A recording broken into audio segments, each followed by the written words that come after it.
భక్త కవి శ్రీ పోతన గారి భాగవతం, శ్రీ పవన్ కళ్యాణ్ గారి అస్త్రాలు, వామనుని విశ్వరూపం, ఇంతింతై ఒటుడింతై మరియు దానింతై నభోవీధిపైనంతై తోయిద మండలాగ్రమున కల్లంతై ప్రభారాశిపైనంతై చంద్రునికంతయై ధ్రువునిపైనంతై మహర్వాటిపైనంతై సత్యపదోన్నతుండగుచు బ్రహ్మాండాంత సంవర్ధియై ఇంతవాడు రెట్టింపుగా పెరిగి మరింతగా పెరిగి ఆకాశం వరకు పెరిగి మేఘమండలాన్ని దాటి కాంతిరాశిని దాటి చంద్రుడిని దాటాడు.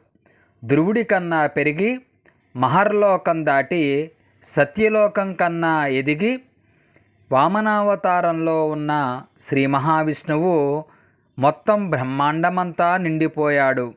వామనుని విశ్వరూపం.